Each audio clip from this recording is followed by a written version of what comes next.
বেগুনি ফুলের পরিচিতি নিয়ে হাজির হলাম। তবে এই উদ্ভিদটিকে দেখে আমি নিজেই চমকে গিয়েছিলাম। হলুদ ঝুনঝুনি প্রচুর দেখেছি, কিন্তু নীল ঝুনঝুনিও যে আমার আশেপাশেই আছে, তাও কোনো কোনো জায়গায় রীতিমতো জঙ্গল আকারে আছে, তা আমার জানা ছিল না। ভিডিওর শেষের অংশে জঙ্গলের অংশটা থাকলো।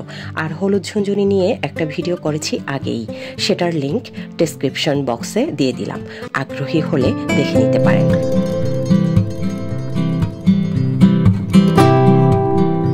এই উদ্ভিদের বাংলা নাম যদিও নীল ঝুনঝুনি, তবে ফুলগুলো কিন্তু বেগুনি। এর ইংরেজি নাম ব্লু র্যাটল পড, ব্লু ফ্লাওয়ার্ড ক্রোটালেরিয়া, পার্পল পপবুশ।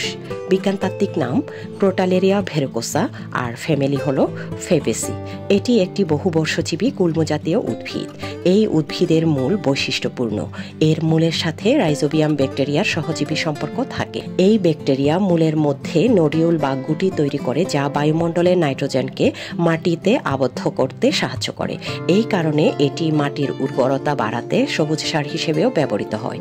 কাণ্ড সাধারণত 50 থেকে 100 সেন্টিমিটার পর্যন্ত লম্বা হতে পারে।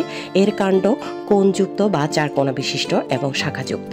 রং সাধারণত সবুজ হয়। পাতাগুলি সরল এবং ডিম্বাকার থেকে উপবৃত্তাকার হয়ে থাকে। পাতার কিনারা মসৃণ, উভয় পৃষ্ঠেই হালকা লোমযুক্ত হতে পারে। পাতার গোড়ায় উপপত্র থাকে। ফুলগুলো নীল বা বেগুনি নীল বা সাদাটে বেগুনি হয়ে থাকে। এর পুষ্পমঞ্জুরি রেসিম, যা কাণ্ডের ডগা বা পাতার কক্ষ থেকে বের হয়। মটরশুঁটি পরিবারের ফুলের মতোই এর ফুলেরও একটি বড় আকারের স্ট্যান্ডার্ড পাপড়ি, দুটি উইংস পাপড়ি এবং একটি কিল পাপড়ি বা নৌকা আকৃতির পাপড়ি থাকে। কিলটি মাঝখানে সামান্য বাঁকা ও মোচড়ানো হয়। ফলগুলি শুঁটি বা পড, যা সাধারণত ঝুনঝুনি বা র্যাটল পড নামে পরিচিত। এগুলি আয়তাকার মুগুর আকৃতির হয় এবং পরিপক্ক হলে কালো দেখায়। শুঁটির মধ্যে 16টি পর্যন্ত বীজ থাকতে পারে। পরিপক্ক হলে শুঁটির ভেতরে বীজগুলো ঝুনঝুন শব্দ করে বলে এর নাম ঝুনঝুনি।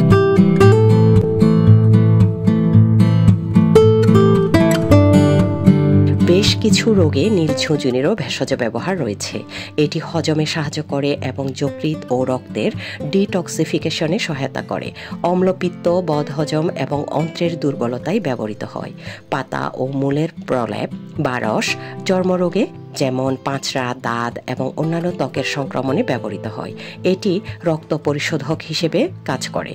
মূল জ্বর এবং পেটের ব্যথার চিকিৎসায় ঐতিহ্যগতভাবে ব্যবহৃত হয়। এই উদ্ভিদ গলা ব্যথা এবং মুখগহ্বরের রোগে গার্গল হিসেবে ব্যবহৃত হয়। মূত্রনালীর সংক্রমণ, হৃদরোগ এবং কখনো কখনো নিদ্রাহীনতার চিকিৎসায় এর ব্যবহার পরিলক্ষিত হয়।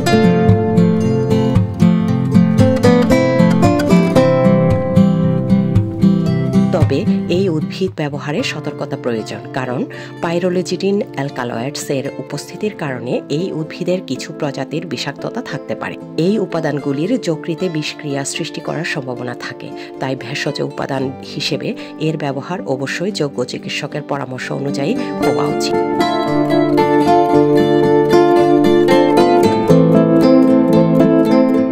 গর্ভবতী, স্তন্যদানকারী মহিলা এবং শিশুদের ক্ষেত্রে এর ব্যবহার এড়িয়ে চলাই উত্তম।